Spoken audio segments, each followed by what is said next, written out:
Seven Truth. politique na po na émission buy jox ndaw yi kàddu ñu ñëw taxaw exprimer wu expliquer wax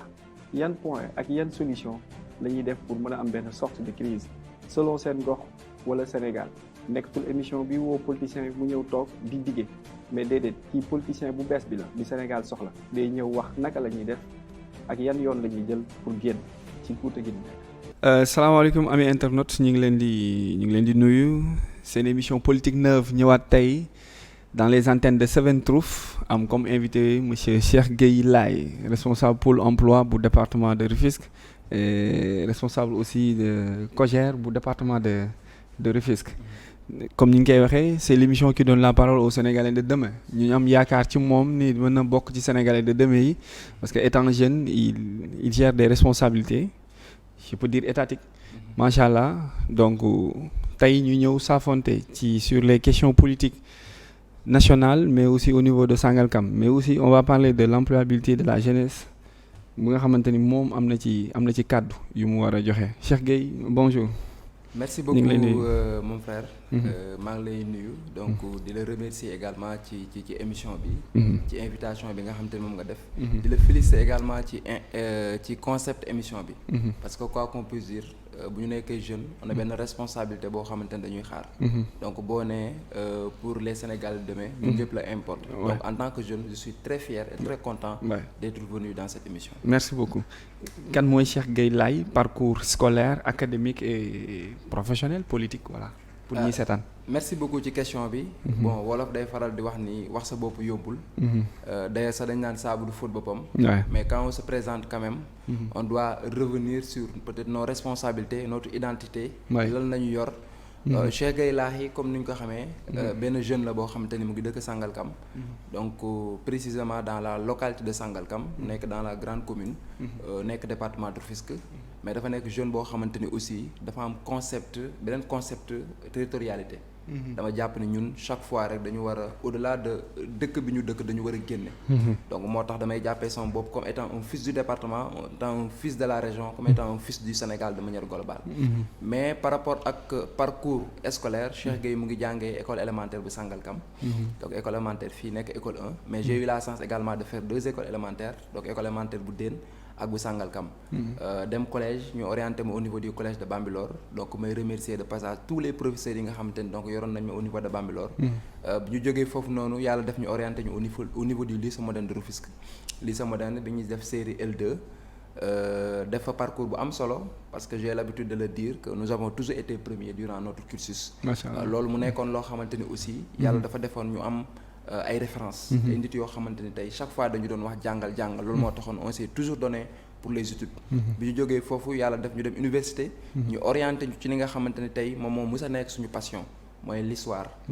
moom laa def j'ai une licence en histoire moderne contemporaine. j'ai également un master en histoire des relations internationales et stratégiques. en même temps enseignement académique ma nekkoon également nekk dans une école privée. université privée parce que ma doon jàng suba gi. ngoon gi ma jàngi dans l'université privée. ma nekkoon ISEC institut supérieur d'entrepreneuriat et de gestion. def fa am fa benn licence en comptabilité de gestion am fa également un master en comptabilité finance. donc ma soutenir samay mémoire ci la finance islamique. mooy la gestion des risques dans les banques islamiques ci côté privé bi ci côté public ma soutenir un mémoire sur l'enseignement supérieur dans l'Afrique francophone crise et réforme au Sénégal de 1968 à 2012. donc bi ñu jógee ci loolu aussi expérience professionnelle.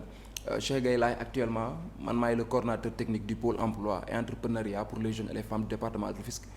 muy communément appelé donc le programme xëyu ndaw ñi bi nga xamante ni ministère de l'emploi de la formation professionnelle de l'apprentissage de l'insertion moom moo ko yor. ma jiite pôle emploi bi département Rufisque donc yor lépp li nga xamante ni moom moo jëm ci programme boobu noonu. sur le plan politique également man maay le secrétaire général de la plateforme COJER départementale de Rufisque may un militant de l'APR de la coalition Benno Bokk Yaakaar. di liggéey pour le président de la République ànd ci ak ki nga xamante ne mooy sama leader. di sama idole di sama parrain muy le ministre des collectivités territoriales du développement et de l'aménagement des territoires monsieur Oumar Gueye. muy porte-parole du gouvernement. donc bu ñuy présenter nit par rapport ak ci identité am. par rapport ak ci jaar-jaaram par rapport ak ci responsabilité politique. ak professionnelle bi nga xamante ne moom la yor. je crois en grosso modo mën naa ni kooku mooy Cheikh Gueye Laye. macha allah bel parcours un jeune ambitieux talentueux. lii la leçon la pour ñiy seetaan aussi ñu xam ni tant on est jeune on a le temps on a le temps bi mooy ñu jël suñu jot ak suñu force ñu def ko ci suñu bopp mooy ñu wuti métier mais balaa ngaa métier il faut nga jàngi xam-xam pour am loo xam am loo mën pour mu mën la jariñ ëllëg ndax ëllëg ñun la te yàquwul nga am 2 3 ba 4 licence yàquwul aussi nga am 4 5 6 ba 5 master dajale ko parce que ñi naan jàng amul njëriñ ñooñu dañoo xamul ni ëllëg ñi jàng ñi ñooy jariñ donc na ñëpp dem jàngi képp ku amoon benn master dama nga wutiwaat beneen képp ku amoon doctorat nga dolli képp ku amoon benn licence aussi wala ñaar demal nga wutiwaat yeneen ñett parce que ñii buñ la fi fekkee boo deful naa ko di nga féete ci ginnaaw donc buuxante la pour le Sénégal de Sénégal de demain et demain c'est à partir de 2024 bi donc la jeunesse va intégrer les forces avant ñuy dem ci actualité politique nationale pour terminer ci actualité politique locale dañuy ñëw ci département bi nga ne responsabilité yi nga fa am nga fay jiite xam naa ni boobu tu seras un peu à l'aise te débat bi aussi dina neex parce que ñëpp xam nañ ni xëy jafe na ci réew mi wala doxee na benn boor ana lan ngay mën a expliquer d'abord avant nga indi ci solution yi nga xamante ne indi ko ban diagnostic ak ban analyse nga mën a def sur l'employabilité de la jeunesse au niveau au Sénégal pourquoi muy bloqué pourquoi xëy bi nekk problème pourquoi jeunes yi mënoon a intégrer ou bien xëy bi amul problème ñun ñoo amul information. Bon merci beaucoup ci question bi c'est vrai que dinaa ci nekk en l'aise parce que yàlla dafa def aussi ñu jox ñu ay responsabilités dans ce domaine. Donc français day war a di wax tout ce qui se conçoit bien s'annonce clairement et les mots pour le dire arrivent aisément ñun dañu jàpp ni képp koo fu waaye mënti nekk. quelle que soit la responsable bi ñu la jox da nga war a def le tout ba am ci maîtrise ñun nag yàlla dafa def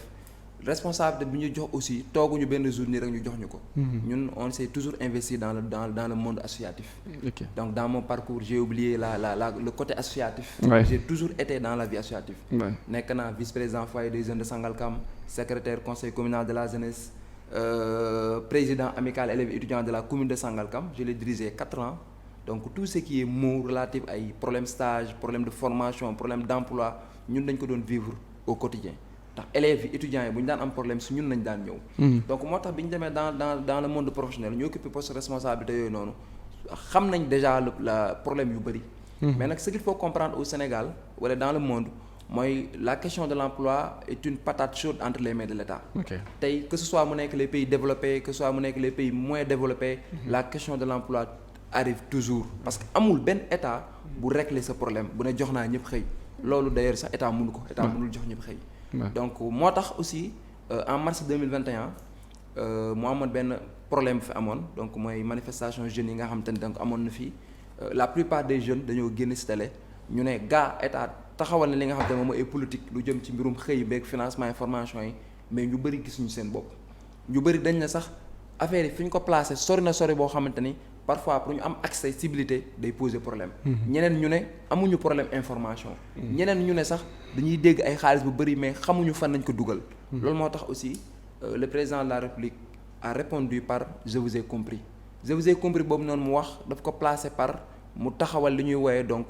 le programme xëyu ndaw ñi. Programme xëyu ndaw ñi boobu avant ma ko taxawal dañu def ay CDD mooy comité développement de comité départemental de développement yi nga xam te ne préfet yi ñoo ko jiite ñu recueillir l'ensemble des avis des acteurs jeunes yi wax joxe seen avis femmes yi joxe seen avis acteurs yi ñëpp joxe seen avis ñu organiser CRD au niveau des régions ñu organiser également le conseil national pour l'insertion et l'emploi des jeunes bi nga xam ne c'était en avril 2021 fële ci Diamniadio président bi mu recueillir avis ñoo ñëpp mooy problème diagnostic bi nga xam ne moom nga doon def ci employabilité mu ne léegi damay créer un nouveau dispositif bu ñuy woowee les pôles emploi et entrepreneuriat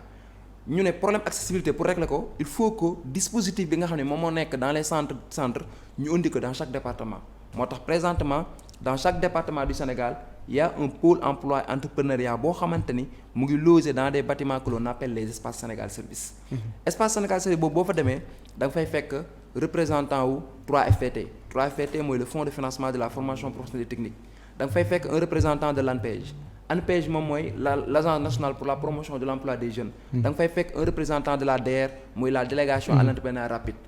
3 volets yooyu noonu muy volet formation pour ñi nga bëgg fa def formation amuñu ay moyens. Volet emploi pour ñi nga bëgg a def am nañ ay diplômes di wër emploi mënuñu ko am. Volet financement ñi nga xamante ni sont des entrepreneurs am ay projets ñu bëgg leen accompagner ñu ngi foofu noonu. Et depuis bañ ko taxawalee aussi ñun on a eu la chance d'être nommé coordonnateur technique parce que pôle bu nekk coordonnateur technique moom mooy gérer kii bi. Au niveau de Rufisque par exemple on a réglé beaucoup de problèmes donc dire nag que on a réglé tous les problèmes loolu moom c'est se voiler la face parce que c'est un problème boo xamante ni ku nekk da nga si wéy mais li may joxe par exemple comme exemple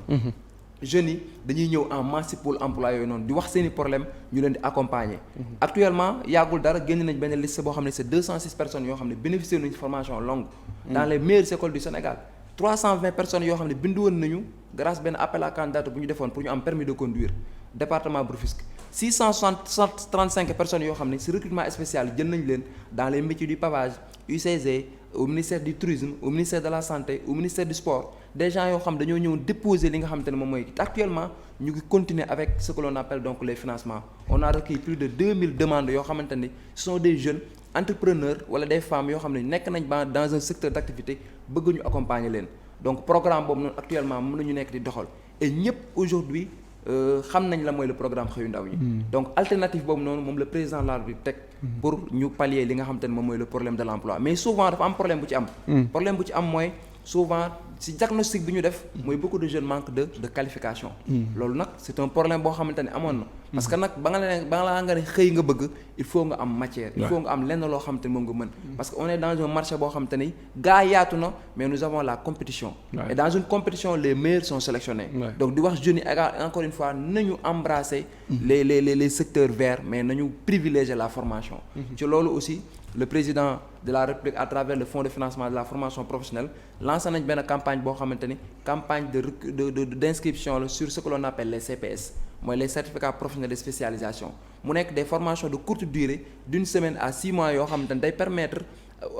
aux jeunes d'avoir de la matière maanaam dañ leen di former dans les métiers comme la plomberie comme l'électricité de bâtiment mécanique automobile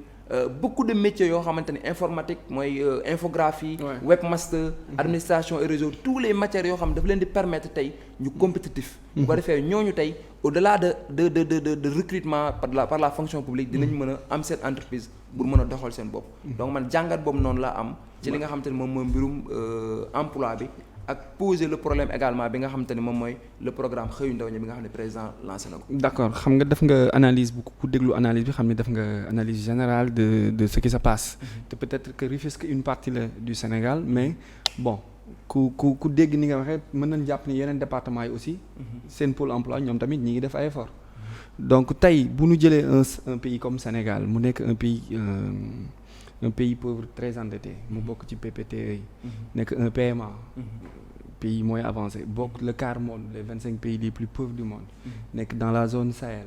am histoire bu nga xamante ni depuis Senghor ñoom amuñu woon depuis Senghor Sénégal mosu am benn politique de jeunesse bu réussir bu war a tax ñuy wax am une population jeune âgée de moins de 40 ans boo ko jëlee ci population totale am nga am 68,7% de la population sénégalaise amuñu loolu 70% yi âgés de moins de 15 ans tey bu nu tolloo fu nga xamante ni ak la mondialisation globalisation bi am actuellement ak course vers le succès bi am dans le monde un peu partout dans le monde et en Afrique bu nu toogee ba en 2022 après 10 ans que président Macky Sall accédé au pouvoir muy soog a am oreille attentive boobu naan dégg naa leen avant donc il y avait problème pour dire pourquoi ce retard tout en sachant que moom le président et son équipe xam nañ ni il hérite un pays un état bu nga xamante ni dafay souffrir pourquoi ce retard pourquoi tant d'années pour soog a mën a daw gaaw pour créer ay pôle emploi entrepreneuriat pour jéem def dara.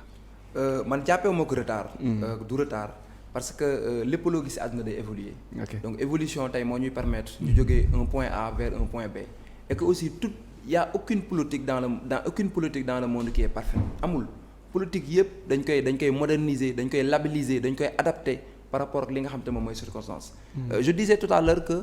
avant li nga xam te ne moom mooy la mise en place des pôles emploi les structures existaient tey ANPEJ mooy agence nationale pour la promotion de l'emploi des jeunes existé woon na mu ngi doon def liggéeyam il y a beaucoup de jeunes tey aujourd'hui bu ñu trouver un emploi c'est grâce à ANPEJ les témoignages sont là la DER/FJ tey ku musul bénéficier wu ci financement en tant qu'entrepreneur xam nga koo xamante ni bénéficié nañu financement donc DER/FJ am na depuis 2019. le 3FPT tey jii nii beaucoup de grands man je suis fier tey bu ñuy def ay visites de terrain nga dem dans des entreprises yoo xamante dañu la naan man 3FPT man moo ma financé 3FPT moo ma fayal sama jàng ba tey jii nii ma compétitif dans ce domaine ba ma opérationnel dans le marché donc toutes ces structures mën naa lim à des PME qui accompagnent les petites et moyennes entreprises le SINOP qui est le service national pour de l'orientation professionnelle APIX bi nekk dans la formalisation d'ailleurs sax Sangalkam lundi ak mardi waa APIX war nañ fi ñëw dinañ si revenir après donc toutes ces structures existé woon nañ mais le constat c'est pas que le président dafa 2021 la door activé non c'est-à-dire dafa changer un paradigme parce que aussi il faut le dire quand tu es président c'est pas dire que doo déglu da ngay déglu askan bi dañuy wax donc structures yooyu existé woon nañ depuis 2012 ñu ngi doon def seen liggéey ku ci nekk mais changement de paradigme dafa am lu tax mu am tey jii nii on parle aujourd'hui donc de guichet unique on parle aujourd'hui de synergie des efforts tey 3FPT li mu mën ONFP mën ko DER mën ko ñëpp mën ko ñu tas souvent day poser un problème d'accessibilité tey jeune bi nga xam te ne dafa yeewu Déni Biram Ndaw bëgg war a dem ba Dakar pour déposer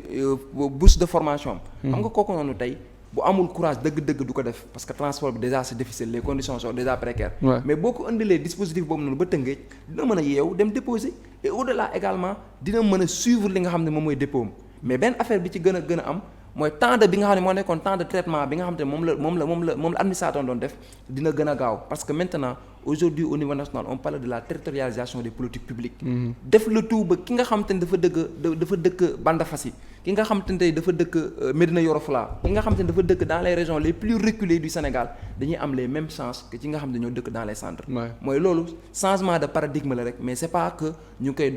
président mu ngi koy door a taxawal beneen chose bi nga xam ne moom laay wax ci loolu noonu c'est vrai qu'on est dans le cadre de la mondialisation mais le Sénégal xam nga Sénégal juddoowul commencé wul tey le Sénégal a tey président bu nekk nag bi mu ñëwee def na li nga wax tey Léopold Sédar Senghor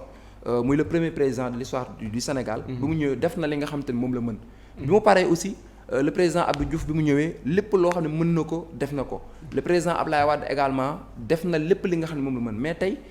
li nga xamante ne mooy le constat mooy en 2012 le Sénégal a eu un président boo xamante ni tey non seulement c'est un président bu indi un programme mooy le PSE mais tey dafa indi benn politique de jeunesse bi nga doon wax sànq. mooy politique de jeunesse boo xamante ni à travers des faits et la réalité di nga ko mën juger di nga mën mesurer ba ku nekk dina mën jàpp ne lii baax na wala baaxul mais bu jëkkoon qu'on se dise la vérité ñu bëri dañ doon nekk di tâtonner tey avec le président de la République nañu gis benn politique de jeunesse boo xamante ne à travers le PSE dinañ mën a am des leviers yoo xam ne sax dinañ ko mën a mesurer mais loolu nag c'est son mérite. Et quand quelqu'un a un mérite dañuy wax ne lii mérite la aujourd'hui 65 000 il avait annoncé 65 000 emplois pour l'année 2021-2022 mais aujourd'hui bi ñu defee diagnostic bi aujourd'hui on est à 62 000 emplois donc ñoo xamante ne tey sont des jeunes employés ñii dañoo diplômé ñii diplômé wuñu et dire que je précise également que ñi nga xamante ne ñooy ñëw ci pôle emploi di déposer li nga xam ne moom mooy xëy donc ñëwuñu déposer noonu rek pour ñu jël seen papiers yi di leen wëral non l'État dafa signé ak le secteur privé lu ñuy woowee la convention nationale État employeur avec la direction de l'emploi État bi dafa subventionner les entreprises privées à hauteur de 15 milliards donc financement boobu noonu mooy permettre entreprises privées yi ñu recruter à partir des pôles emploi et que salaire bi 50% État moo koy fay benn 50% privé moo koy fay parce que le secteur privé moom moo mën a recruter en masse mais souvent seeni charge day métti boo xamante ne donc du ñu recruter. donc loolu convention nationale État employeur boobu État mu ngi si def effort yu bëree bëri. moo tax ma ne y a pas de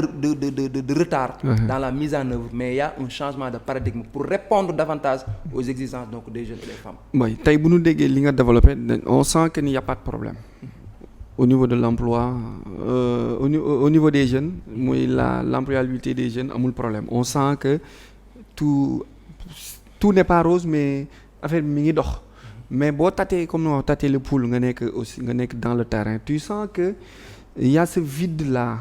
comment est-ce possible ak statistique bii nga teg nii mu bañ a corrélaire ak la réalité sur le terrain ou bien le recrutement se fait à un seul côté mooy dañuy jël ñi nga xamante ni APR lañ bokk. wala jeunes yi nga xamante ni ñoom ñoo far ci Macky Sall ñoom ñooy am sensu intégré ñeneen ñi nga xamante ni ils s'opposent dañuy critiquer bokk noog moom vision àndu noog moom si Sonko loon far wala bokk amuñu benn bras long bi kenn duñu am sensu am recrutement bi parce que là tu sens que balaa ngay xam ni réellement y a le problème nga génn nga dem ci nawetaan yi nga dem ci làmb yi nga dem ci match yi wala nga dem géej wala nga dem ci mbedd yi da ngay gis ni jeunes yi ñi ngi toog à ne pas finir ñoom ñëpp ngi toog di taxawaalu kenn amul foo jëm mais pourquoi contact direct boobu amul entre ces pôles là ces chiffres là et la réalité sur le terrain. Pourquoi? Bon wax nga diagnostic bu am solo mais juste je tenais à préciser que jeunes yi nekk ci terrain yi wala jeunes yi nekk ci plage yi ça ne reflète ça ne dit pas parce que peut-être amuñu xëy wala déet non ñun ñii ñëpp dañuy dem ci terrain yi ñun ñii ñëpp dañuy dem ci plage yi donc au-delà la dimension professionnelle il y a ce que l'on appelle aussi le divertissement donc ñun ay jeunes nañ dañuy fréquenter donc li nga secteur yooyu noonu dañuy sport ñun dañuy football ñun dañuy dem ci plage yi ñun dañuy dem des fois ci yenn kii di bëggee loolu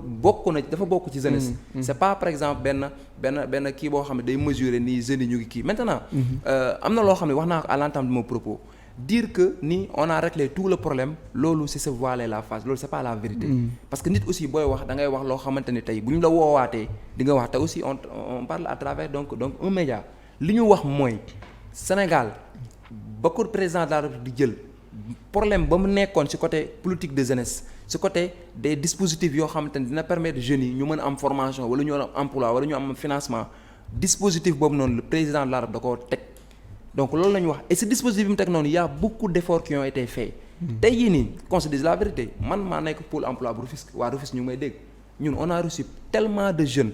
au niveau du pôle emploi le pôle emploi Rufisque fait partie des pôles emploi les plus fréquentés donc di féliciter de passage sama collègue yi nga xamante ne tey ñoom laa nekkal au niveau de l'espace Sénégal service donc ñun jeunes yi chaque fois dañuy ñëw di wax seeni problème et que amul benn parparloo wax nga ko sànq tey jii nii un service de l'État day am yenn principe yoo xamante ni bokk na ci la neutralité la gratuité parce que c'est un service public dire que dafi nekkal boor bi d'ailleurs pôle emploi dañ ko placé sous la coordination générale du préfet te ñu xam nañu préfet nekkul parti bii wala nekkul parti bële ne donc préfet ñëpp la fi nekkal ñun enrôlement yi nga xam ne moom la ñu jël tey par exemple ay jeunes bu ñu ñëwee déposer ne man formation laa bëgg a jànge école telle laa bëgg a jànge parce que ñàkk a moyen moo tax mu ñëw di ko déposer parce que 3FPT day financer 90% donc du coût annuel bu ko déposer ba ñu jël dépôt yëpp ba war a tànn par rapport ak quota bi ñu am au niveau départemental mais du ñun ñooy tànn par rapport loolu nu ñu neex damay def la situation envoyé ko au préfet le préfet qui va appeler ce que l'on appelle le comité départemental de sélection et de répartition des dossiers comité boobu noonu mouvement jeunesse dañ see am wàll comité boobu noonu conseil départemental yi dañ ci am wàll comité boobu noonu mairie yi dañ ci am wàll ñoom ñëpp dañuy ñëw am ku leen représenté service départementaux yi ku nekk day am kenn ku leen représenté ñëw ci kii bi bu ñu waxee critères de sélection yi wax nombre bi wax quota bi ñu am si loolu nañuy valider répartir critères dossiers yi par rapport ak critères yi nga xam ne moom nañu choisir donc loolu na nekk na benn souci de transparence boobu ak d'équité territoriale boo xam te ne président daf ko bëgg ci li nga xam ne moom mooy pôle emploi donc loolu moo tax man amuma pouvoir nit ñëw déposer ma ne la jël naa la fii nga far wala jëluma la loolu kenn amu ko pouvoir et que aujourd'hui liste yi nga xam ne moom nañu yor ku ko xool dina xam ne ni c'est pas ay affaire de parparloo wala fii ni wala far parce que le pôle emploi entrepreneurial c'est pour tous les jeunes et les femmes du département et à ce niveau aussi boo génnee ci biti boo nga def benn enquête et d'ailleurs dama lay suggérer nga def enquête par rapport ak pôle emploi li ñuy liggéey précisément donc le pôle emploi entrepreneurial du département de Rufisque di nga xam li ma lay wax ni c'est ça la réalité les problèmes sont là d'ailleurs problème sax moo tax dispositif yooyu ñu mettre en place ñu ngi régler le problème petit à petit yàlla loolu la ñuy ñaan yàlla aussi di wax aussi aux jeunes nañu ñëw parce que aussi des fois problème d'information day poser di wax jeunes yi ne les pôles emploi entrepreneuriat sont là pour vous bépp problème bu ñu am pour leur création d'entreprise pour leur formation pour leur emploi pour leur financement nañu ñëw ñu accompagner leen donc loolu laa amul lu mel. est-ce que nekkul aussi suite problème parce que nga jël jeune bi financer ko wala nga jël jeune bi may ko formation wala nga jël jeune bi régler ko benn problème am est-ce que en amont amul woon beneen formation bu jiitu pas formation scolaire wala académique mais type de violence bi nu noté léegi arrogance bi nekk ci jeunes yi ingratitude bi ak bi ngay sentir chez la jeunesse. tey mën nga nekk un intellectuel ba pare nekk voilà quoi entre guillemets mën nga nekk un intellectuel ba pare nekk quelqu'un bu nga xamante ni tu n'es pas considéré day am mën ngay fréquenter les milieux sportifs les milieux de divertissement ak yooyu noonu ba pare nekk un très grand cadre mais li ci ëpp ci ñoom lu tax ñu am jotu di sàcc di agresser di këdd di def yeneen ak yeneen c'est parce que ils ne sont pas très bien outillés pas en termes de matériel mais en termes de psychologie en termes d'intelligence en termes de motivation en termes de développement personnel est-ce que aussi l'État n'a pas réglé ce problème mooy analyse bi ngay def mooy est-ce que côté boobu raté wu ko de telle sorte que moom mënatul maîtriser jeunesse am d'où l'importance mu financer des centaines de milliards boo jëlee toutes ces agences là boo regroupé li fa état bi def ba mu leen installé ak tey avec le PSEJ yooyu noonu yëpp le programme de l'emploi des jeunes l'état sénégalais sous Macky a investi autant de milliards pour essayer de calmer problème bi est-ce que nekkul di fat problème bu nga xamante ni voilà origine bi fële la. mooy origine bi moo ko jiitu. est-ce que nekkul par question de motivation aussi est-ce que nekkul lii dafa bëgg a calmer la jeunesse alors que lii muy def nii yëpp peine perdue la parce que chaque fois ñu gis jeunesse baa ngi génnaat ci mbedd bi te ñu ngi taxawaalu le problème ne se règle toujours pas. d'accord bon diagnostic bi nga def am na solo. mais damay revenir également ci benn point bu ma wax sànq. gis nga jeunesse bi dañoo bëri te wuute.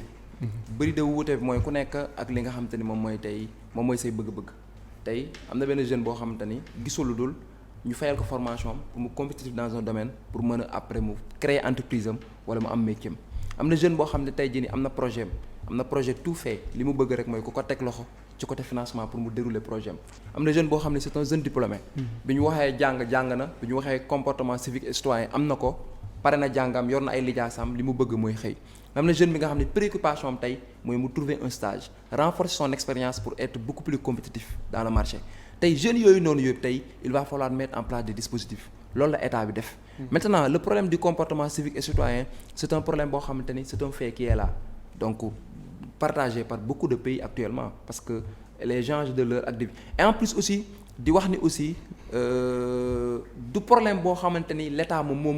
mën a régler lépp je le dis parce que l'éducation commence dans la famille. donc loolu responsabilité partagée la boo xamante ni tey état am na ci wàll parents am na ci wàll mais la société de manière générale mais même les médias am nañ ci wàll. médias am nañu wàll ci kii parce que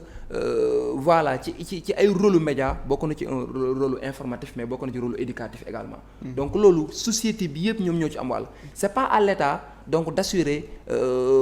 l'éducation de tous les enfants non état day mettre en place des dispositifs pour permettre cursus scolaire leer pour permettre curricula yi ñu riche mais ñun famille aussi loolu c'est quelque chose qui interpelle tout le monde. donc damay profiter également ci chaîne bi di conscientiser donc les familles. di conscientiser ñi nga xamante ni moom mooy les associations lépp lu ñuy def nañ ci inclure la dimension éducative et civique parce que tey boo amul comportement boobu noonu tey dina la jafe pour nga sori ci société bi parce que société bi dafa am ay lois ay règlements yoo xam ne ñoom ñoo ko régir tey wax nga ko sànq benn comportement violent bi mais en plus aussi y a des gens yoo xam te tamit bu ñu xëyee suba ba ngoon ñu ngi inciter les gens à la violence qu'on se dise la vérité ñu ngi inciter les gens à la violence wax nga ko sànq génn ci mbedd mi toj yeeg affaire yooyu noonu mais du jeunes yëpp ñoo koy def man je vois des jeunes yoo xam sont des jeunes responsables des jeunes yoo xam ne tey jii nii képp koo xam ne dañuy toj ci mbedd mi sax ñoom dañuy ñëw conscientiser la souvent derrière yàggul dara am na marché yu fi xewoon mais des jeunes sont regroupés pour ne suñu koñ kenn du ko taal wala suñu koñ kenn du ko yàq suñu koñ mais cette jeunesse là c'est quelle jeunesse mais c'est une jeunesse c'est la jeunesse sénégalaise donc cela veut dire que kon comportement yooyu noonu dañoo différent et que ni ci état bi amee wàll aussi noonu la ci ñeneen amee wàll mais dire que par exemple que état bi dafa raté loolu moo li muy teg ni est-ce que c'est pas une manière de non c'est bokkul jeunesse bu nekk ak li nga xamante ne tey moom la war. parce que tey jii nii investissement bi nga def noonu en termes de milliards wala dara ne. mais c'est quelque chose d'extraordinaire. mais y a beaucoup d'états yoo xamante ne tey lu jëm ci côté emploi lu jëm ci côté formation dañ see banque seen loxo. mais quand l'État du Sénégal à travers PSE bi nga wax tànk dans son volet 2. capital humain protection sociale développement durable mu ne day def le tout ba tey jeunesse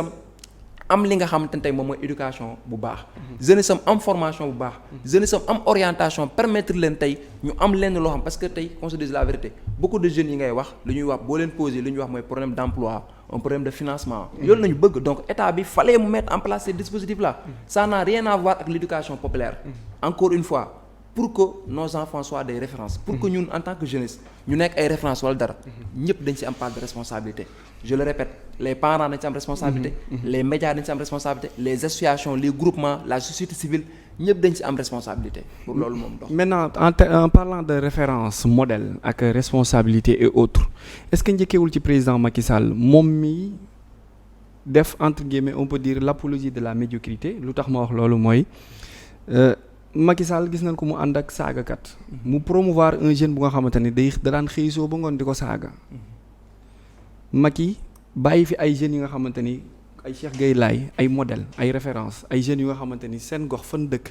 ñoom lañ gënoon war a wane ci télé yi nit ñi gis leen defu ko mais dafay voyager dem ba Paris recevoir ku nga xamante ni pendant 5 ans wala pendant 10 ans mi ngi saaga ndey sénégalais di ko saaga moom chaque jour ngeen baal ma ci terme bi ñu koy wax Californie président Macky Sall recevoir ko mooy ko audience toog ak moom yokk ko gëdd yokk ko raay yokk ko fulla yokk ko fayda ci kaw audience bu nga xamante ni ñu bari bëggoon nañ toog ak moom mënuñu ko am tey président Macky Sall moom bu bëggee def référence mu bëgg wan jeunes yi modèle moom mu jël kooku wane ko def ko modèle moom jugee ci loolu jël ku nga xamante ni un Djibril War un Djibril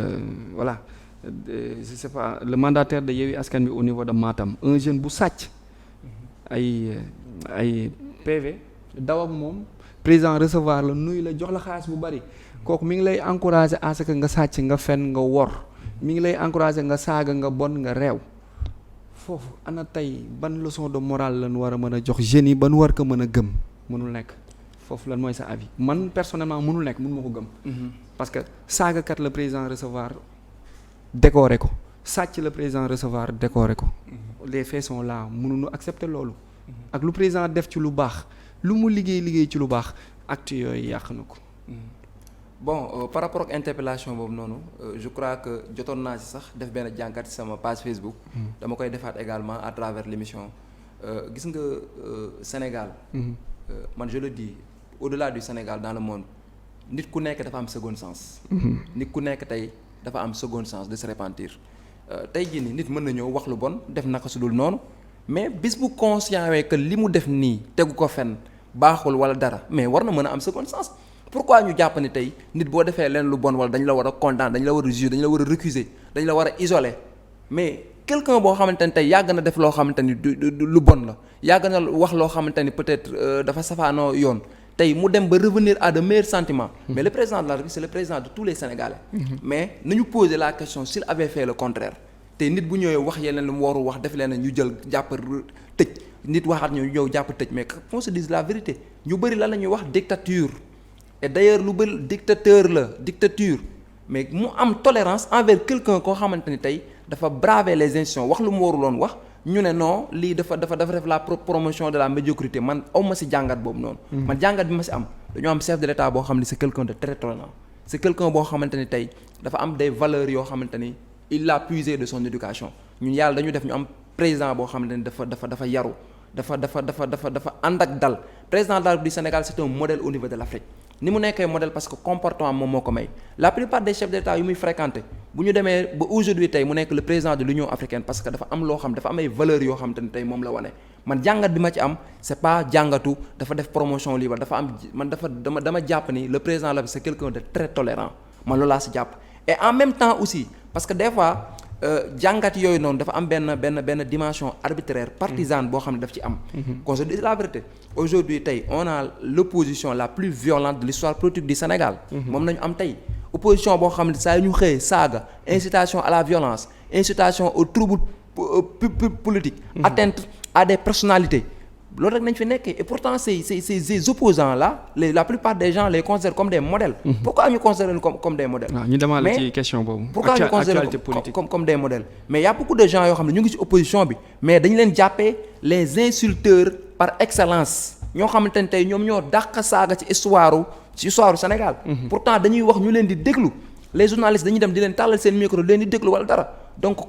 comparaison boobu noonu bu ñu bëggee ñu ne président jox na une seconde chance baal na nit tolérant na envers une personne ñu bëgg ko jàppee ci promotion à la médiocrité man gisuma ci gis-gis boobu noonu beneen chose également nit koo xamante ne dafa bokkoon beneen parti quel que soit lu mu def président non il faut aussi benn instant ñu am une analyse politique mooy lan nit ku nekk am nga droit nga bàyyi benn parti dem benn parti mais saa yu xëyee ñaata gis ngay gis ñoo xam ne dañuy jóge au pouvoir dem opposition mais les gens applaudissent kooku bu jëlee initiative personnelle am jóge quel que soit lu mu defan mu jóge ci benn parti dem ci parti président la rek mais le président c'est le président de tous les Sénégalais ni mu ko accueillir keneen noonu la ko mën a accueillir également quelqu'un ku bàyyi benn parti dem ci parti am parce que c'est un chef de parti également beneen chose jàngal bi nga xamante ni moom laa ci am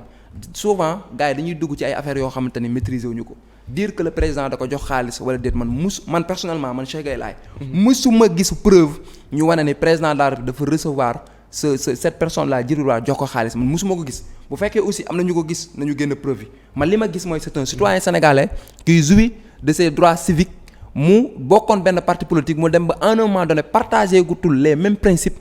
avec ce parti politique mu bàyyi dem rejoindre donc la majorité présidentielle. Donc man jàngat boobu noonu laa ci am. léegi ñu ñëw ci analyse politique actualité politique bi nationale après ñu terminer parce que il nous reste à peine 8 minutes ñu dem ci actualité politique locale bi tey ban vision ban analyse nga am ce qui se passe actuellement dans le pays ak bruit bu bari beeg coow lu bari li liste yi ñu forclos parrainage bi fii ñii ni retenir pour élection yi lan ban gis-gis nga ci am en tant que acteur politique. Bon avant tout damay féliciter wu donc di réjouir ci niveau de démocratie bi nga xamante ne moom moo am Sénégal actuellement. Parce que wax nga ko tey quand on se permet ku nekk di génne ci médias yi ngay joxe sa point de vue librement. di am liberté di wax far fu la neex. am liberté di génn di wax li nga xamante ne moom mooy seen idée. Cela veut dire que quelque part y a une démocratie vitrine boo xamante ne moom moo nekk. te dans beaucoup de pays am na loo xam ne ñemoo ko fi wax dans les plateaux te aujourd'hui au Sénégal dañ ko fiy wax da ngay joxe sa avis librement. Donc beneen chose bi mooy la situation politique au niveau du Sénégal actuellement. man jàngat bi ma ci am mooy nous sommes en train donc de traverser une période très difficile. Donc parce que loolu li ko wane mooy dañoo am crise boo xamante ni 2 crises yoo xam ne ñoo am d'abord une crise sanitaire. bi nga xamante ni tey depuis plus de 2 ans dal na suñu réew yi donc beaucoup de secteurs ont été touchés. mu nekk affaire bu metti boo xamante ni Sénégal pareegul pour dund ko même si corona bi wàññeeku na ñu amaat beneen crise boo xamante ni c'est une crise politique entre 2 États muy Ukraine ak ñi nga xamante ni tey moom mooy lu Russie crise boobu noonu aussi mu am impact suñu économie am impact économie pays yu bëri ñëpp di ko dund tey boo xoolee yenn njëg yu bëri malgré les efforts de l'État def na ay efforts ay subventions pour jéem a stabiliser les prix mais doyul ñu ngi gis prix yooyu noonu ñu ngi jóg parce que tey crise bi moom moo toll foofu noonu donc loolu noonu tey bu amee tous les pays doivent se retrouver autour de l'essentiel ñun ñu conscientiser li nga xam te mooy suñuy jeunes conscientiser suñuy femmes conscientiser la société par rapport ak crise bi nga xamante ni moom lay def mais ñu solidaire envers l'État parce que l'État également est chargé donc de mener la politique externe et interne du pays tey crise bu amee État moom mooy jël ay responsabilités am def le tout ba stabiliser lépp li nga xam mais dañoo gis am na benn opposition boo xam ne dafa nekk au Sénégal profiter ci situation yu malheureuse yooyu noonu tey pour inciter les gens à la violence inciter nit yi di leen di génnaloo ci mbedd yi di leen di yàqaloo di leen di defloo yoo xamante ne tey naka su dul noonu te loolu ki ciy perdre tey moom mooy le Sénégal moo tax situation boobu noonu aussi jar na ñun en tant que acteur politique ñu conscientiser les gens leur dire que le Sénégal est en train de traverser une période très dangereuse et la plupart des pays qui sont dans la sous-région ou bien dans le monde nii la demee woon ah des gens ñoom ñooy jóg di wax ay dérives def naka su dul noonu di wax ak population bi tey ba li nga xamante ni tey problème dikk ñaanuñu ko yàlla parce que le Sénégal a toujours été un pays modèle. Le Sénégal a été une référence pour pays yi nga xamante ni dañoo wër en termes de stabilité. Nous avons jamais eu de coup d'État. Nous avons jamais eu une interruption dans ce processus démocratique politique am nañu 2 alternances donc loolu nekk na mbir boo xam ne dañ ko war a préserver. Au-delà de fi nga xam dañuy lancer un appel également à tous les acteurs politiques de dire que ils ont une responsabilité envers l'histoire ils sont en face de l'histoire et l'histoire d'habitude day retenir ay noms day retenir ay faits nous devons nous donner main dans la main pour stabiliser li nga xam ne moom mooy situation bi nga xam ne moom mooy xew. donc jàngat boobu noonu tey laa am sur le plan politique au niveau national. Merci parlant de la géopolitique internationale mondiale nga jël la crise entre la Russie et l'Ukraine man crise laa ko tuddee moi je dis pas que c'est une guerre man je vais pas dire que c'est une guerre peut-être que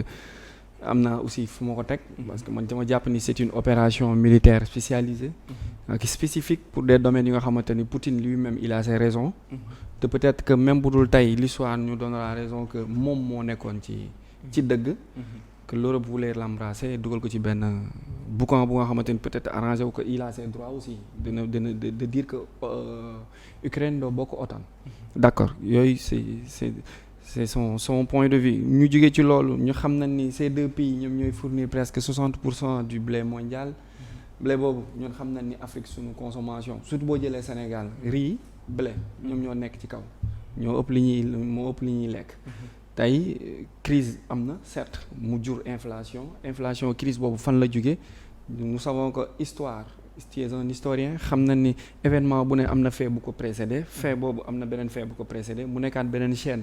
peut-être que crise ukrainienne bi am na cause comme Covid peut-être que Covid bi am na cause leneen ak leneen lu nga xamante ni mën nañ ko wax am na ñoo xam mënuñu ko wax am na ñoo xam nañ ko am na ñoo xamante ni xamuñu ko président Macky Sall nekk président UA unité africaine jiite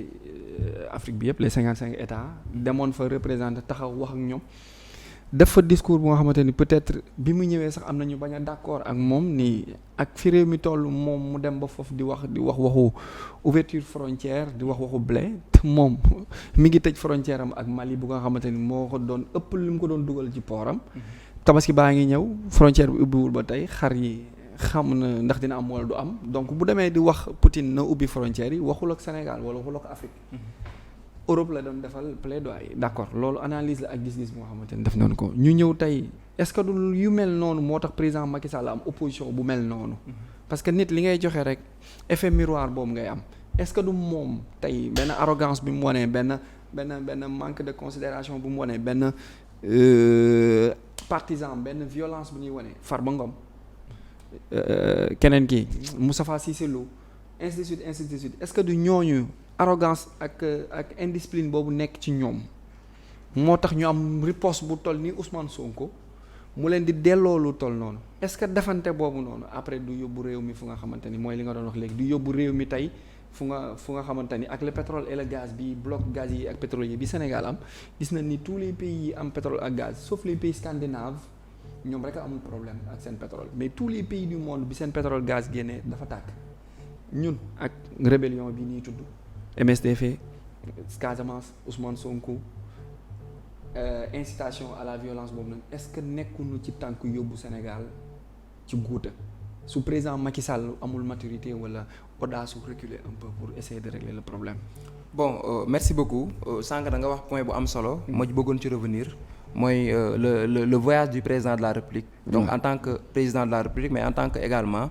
président de l'Union africaine donc dem ci nga xam te ne moom mooy Poutine donc discuter ak moom par rapport sur les enjeux de l'heure parce que aussi wax nga ko sànq quand on est dans le domaine de la mondialisation donc tey aucun pays ne peut vivre sans les autres donc il y a une interaction parce que aujourd'hui on parle de village planétaire tey jii nii le président de la République voyage bi mu def noonu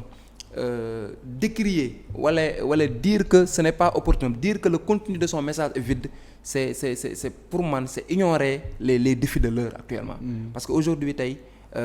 Afrique, je parle pas du Sénégal, mais Afrique tey dafa am problème dafa crise boobu noonu daf ko touché. Crise boobu noonu daf ko touché wax nga sànq ci blé bi. Mais blé bi tey bu ñu ko amulee mais la plupart li ñuy utiliser ci mburu wala kii farine noonu blé moom moo koy defar. Mais aujourd'hui touché na beneen secteur le secteur de l'agriculture. tey jii nii ginaar yi maïs bi nga xamante ne moom mooy ñëw moom la ñuy defaree aliment moom la ñuy defaree lu bëri ci li nga xamante ne moom la ginaar yi yokku nañ problème bu bëri am mais le président de la République fort de ce constat là mu def loo xamante ne tey jii nii le monde est entièrement d'applaudir parce que leadership la bokk en tant que président de l'UA nga déplacé wu dem toog ak Poutine discuter ak moom sur les défis de l'heure non président de la République waxulul Europe président de la République Afrique la waxal te d'ailleurs réponse am na par rapport ak kii am boobu noonu parce que on suit tous l'actualité bateau yi nga xamante ni commencé nañ dem en direction de l'Afrique pour régler donc en partie ce problème loolu noonu mais c'est un plaidoyer fort boo xam ne tey ñun en tant que Sénégal dañu war applaudir am njiitu réew boo xamante ne day dem face à des superpuissants mais ñun ñëpp gis nañ actualité Macron bi mu demee seeti ji Emmanuel Macron le président français bi mu demee seeti ji ki nga xamante ne moom mooy le président Poutine mais 16 bi ñu ko defal mais tollu na fii ak fële mais ce sont des 6 mètres mu tegal ko c'est pour montrer la situation entre les deux pays mais le Sénégal n'est pas dans cette situation parce que nag le Sénégal nous avons la chance d'avoir un pays boo xamante ni c'est une référence sur le plan diplomatique yeneen pays dañ koy louer donc loolu c'est des choses yoo xam ne tey tout Sénégalais nga nekk dans l'opposition wala nga nekk dans le pouvoir da nga ko war a applaudir beneen chose bi nga xamante ne tey moom laa wax tey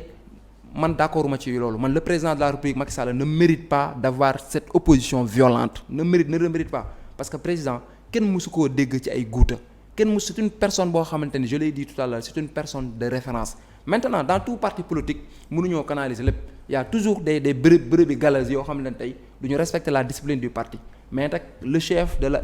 de file du parti le président de la République ki nga xamante ne tey mooy incarner les institutions le premier citoyen du pays bu fekkee si moom la ñuy déglu pour wax ni opposant bi nii la mel wala dara non il y a même pas photo tey boo jëlee opposition sénégalaise nga jël le président de la République il y a même pas photo sur le plan de la discipline mais ñoo xamante ne tey 5 minutes bu ñu si waxee rek wax problème boo xamante ni tey yàq na réew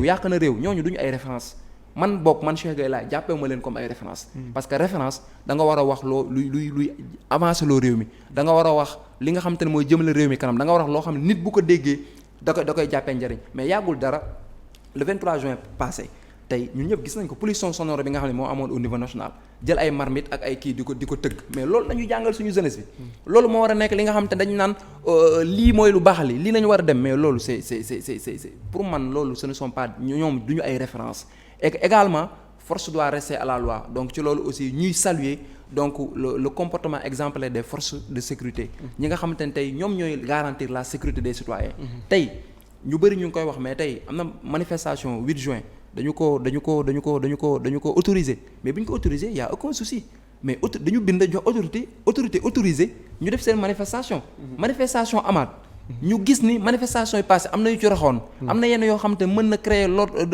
trouble à l'ordre public ñu ne manifestation bu am des gens opposé wu ne dañuy manifester mais ñooñu stabilité pays taxu leen jóg li leen tax a jóg mooy lan mooy créer une situation d'instabilité créer une situation extrême te loolu noonu tey jii nii le président de la République en tant que premier citoyen du monde duñ ko accepter. D'accord donc loolu mooy sama analyse par rapport ak situation. D'accord en 2 minutes actualité politique Sangalkam. Ces temps-ci ces 2 derniers jours. Pël Gueye këram yàq nañ ko le maire a été interpellé jàpp nañ ko fii. Omar qu'est-ce qu'il en est Omar Gueye dans tout ça. C'est malheureux émission bi ñu def ko ñun ñaar kese parce que j'aurais aimé que le directeur de cabinet du maire ki nga xamante ne mooy Ibrahima Ndoye bi nga xamante ne moom la ñu bëggoon tey ñu jàkkaarloo pour discuter ci li nga xamante ne moom mooy sujet boobu noonu ñëwul. Bon il a ses raisons mais man dama jàpp ne dafa daw tey quand tu occupes des postes de responsabilité haute lu mel ni directeur de cabinet tu dois être une référence mooy lan bu ñu la invité nga war a ñëw war a communiquer si li nga xam ne moom mooy situation bi da nga war a affronter. ñun on a toujours été exemplaire dans ce cadre ñun fu ñu mënti invité lu ñu mënti xaarloo dañuy xaar parce que aussi boo refléter une institution comme la mairie da nga war a nekk la plus claire possible. da nga war a communiquer quelle que soit la situation donc loolu c'est malheureux peut-être encore beneen jour dinañ am le courage d'envoyer quelqu'un boo xam ne moo ñu affronter sur le plateau entre parenthèses. Donc par rapport ak situation politique au niveau local bi nga xam ne moom ngay wax. man première chose bi may wax mooy. Tey jii nii pour man la municipalité de Sangalkam war nañu am yeneen préoccupation que nekk di accuser ay nit man pour man dama jàpp ne tey bu fekkee da nga taataan baatu askan bi nga ne dama bëgg a nekk maire wala ñun am nañ programme. ba ñu fal la. ñu ne yow yaa nekk maire tu n'es plus dans l'opposition yow yaa nekk maire tu es le maire de Sangalkam boo ko nekkee pour man li nga xamante ne mooy programme bi nga doon woote moom nga war a dérouler parce que nous sommes dans une commune boo xamante ne aussi dafa am histoire am on était 3 villages. Correction aux incohérences bi mu amee aujourd'hui on est de 3 villages on est plus de 20 villages plus de 20 cités donc commune boobu noonu dafa am ay enjeux dafa am ay loo xam ne da koy xaar des défis sur le plan éducatif des défis sur le plan sanitaire des défis sur le plan sportif des défis sur le plan infrastructurel pour man loolu nga war a attaquer mais situation xew nga war a assumer sa responsabilité mais nga si ngay au nom de ce que l'on l'appelle au nom de la politique nga laxul ci ginnaaw ne noo diw la pour man dafay yomb man analyse bi nga xam ne moom laa am situation bi ñoom dañoo daw seen responsabilité en tant que maire de cette localité bu ko yoon interpellé na dem wuy ji lépp loo xam ne war na ko fa wax mu wax ko parce que aussi nul n'est au-dessus de la loi que ce soit nga nekk maire que ce soit nga nekk keneen poste boo mënti occupé bu la loi interpellé da ngaa war a dem wuy ji pour man bu ko bi fi am yi yëpp jaru ko fi woon lenn rek la woon ñu woo la ko wuy ji gérer li ngay gérer ñëwaat continuer sa liggéey c'était juste assumer ses responsabilités tudd nañ ci Omar Gueye et nous en tant que militants du ministre Omar Gueye on l'a dit nous n'accepterons jamais de la vie pour des problèmes personnels ñu siy tudd suñu leader ci loo xamante ni yëgul tinul aujourd'hui le ministre Omar Gueye a tourné la page des élections locales aujourd'hui nous faisons cap sur les élections législatives aujourd'hui il a des responsabilités étatiques du matin au soir ci lay nekk au moment ñuy wax ministre Omar Gueye la mu ngi woon conseil des ministres mais au nom de quoi ñu koy accuser sur des faits mais ki nga tudd sànq c'est un citoyen du pays mais bu ñu touché loo xam ne alalam la bu ko neexee mën na porter plainte yow mii bu ñu touché woon sa terrain wala touché sa tool wala dara bu la neexee nga dem ci yoon porter plainte yoon bu deful liggéeyam nag on a une justice bu waa nañ daan on a une justice à 2 vitesses et la plupart des gens yi nga xam tey ñoom ñooy taxaw di wax ñoom ñoo doon ñëw naan dañoo war a sàmm li nga xam te mooy suñu foncière wala dara donc problème bu amee dañoo war a dem lijjanti ko ci yoon donc le ministre Omar Gueye n'a rien à voir et c'est l'occasion également de dire qu'aujourd'hui tey jii nii li nga xamante ne moom mooy chantier au niveau de la commune de Sangalkam chantier yi nga xamante ne moom moo fi nekk yépp ministre Omar Gueye moom moo ko fi def mais tey stade baa ngi nii centre de santé baa ngi nii le lycée technique mu ngi nii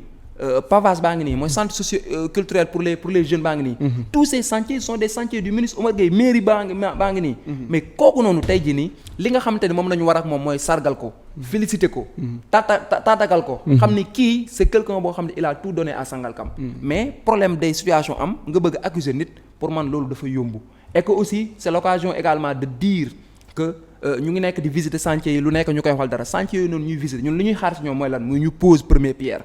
li ñuy xaar ci ñoom mooy lan mooy ñu dagg banderole li ñuy xaar ci moom ñu lan mooy ñu def liggéey pour li nga xamante ne moom mooy kii mais nag par rapport ak comportement bi nga xamante ne moom lañu am. ku ko gis dañuy xam ne ñii kon dañuy tâtonner. D'accord, merci beaucoup Cheikh Gueye Laye ce mot de la fin. bon maa ngi lay remercier bu baax a baax Arona donc ci li nga xamante ni tey moom mooy invitation bi donc je l'ai dit di la féliciter encore une fois. donc ci concept émission bi nga xam ne moom la am. ñun bu ñu dajee ak ay jeunes yi nga xam te ne comme ñun la ñu dañuy fier di partager ak ñoom ay lieux. di partager ak ñoom ay plateaux. parce que yàgg naa ko wax quoi quels que soient les défis personnels de chacun nous en tant que jeunes nous avons une responsabilité collective. ñun jeunes yi dañoo yàgg a joxoñ baaraamu tuuma ne on est irresponsable on est violent on peut pas tenir des postes de responsabilité loolu nag c'est pas un combat individuel. c'est un combat boo xam ne c'est un combat de toute la jeunesse. yow fi nga nekk dans le domaine du journalisme. man fi ma nekk keneen fi mu nekk ñun jeunes yëpp ku nekk da nga war a conscient ci loolu noonu. donc moo tax su may terminer à chaque fois ak jeune dama koy jox un rendez-vous au sommet parce que je le dis tôt ou tard on va se retrouver au sommet. donc c'est l'occasion également de remercier tous mes collaborateurs. sama waa équipe ñi nga xam ne ñoo nekkandoo pôle emploi entrepreneuriat pour les jeunes et les femmes du département Rufisque. di remercier également ñëpp ñi nga xam te ne ñoom nañu nekkal ci COJER départemental bi. di def un travail extraordinaire. di remercier sama leader mooy le ministre Omar Gueye di wax ni man au-delà de la relation militante c'est mon idole. c'est quelqu'un boo xamante ni tey dañu nekk xale di ko rey ci ay valeurs di ko rey ci ay principes ba tey ñu mën a occuper des postes de responsabilité. di remercier également toutes les personnes yi nga xam ne ñu ngi ñuy suivre à travers Seven Truth. donc di joxe information rek ni ce lundi et le mardi incha allah rabbi. en partenariat avec l'APEX dañu war a organiser des journées de formalisation collectif yoo xam ne ce sera gratuite ñi bëgg a am GIE ñi bëgg a am entreprise yépp bu ñu ñëwee au niveau de Sangalkam. donc waa GIE ils seront sur place à travers des stands pour conseiller leen defal leen seen papiers yi donc de manière gratuite donc ñu ci woo également waa commune de Sangalkam ak alentour yi képp koo xam ni donc concerne na la bu la neexee boo ñëwee donc di nga ci am incha allah. d'accord merci beaucoup. Il s'appelle Cheikh Gueye Laye c'est un jeune responsable politique en même temps membre wala responsable de COJER du département de Rufisque et chef technique du pôle emploi di yëngu ci xëyum ndaw yi nekk fervent politicien aussi on peut dire c'est comme ça c'est la vie ku ne ak foo mën a far défendre tes idées mais en bonne et intelligible voix aussi. Rendez-vous au sommet et à la prochaine merci beaucoup. Politique Neuve vous donne rendez-vous samedi prochain. Politique Neuve Pôle Neuf émission buy jox ndaw yi kàddu ñu ñëw taxaw exprimer wu expliquer wax yan point ak yan solution la ñuy def pour mën a am benn sorte de crise selon seen gox wala Sénégal. nekkatul émission bi woo politicien bi mu ñëw toog di dige mais déedéet kii politicien bu bees bi la di Sénégal soxla day ñëw wax naka la ñuy def ak yan yoon la ñuy jël pour génn ci guute gi. We are Seven Truth.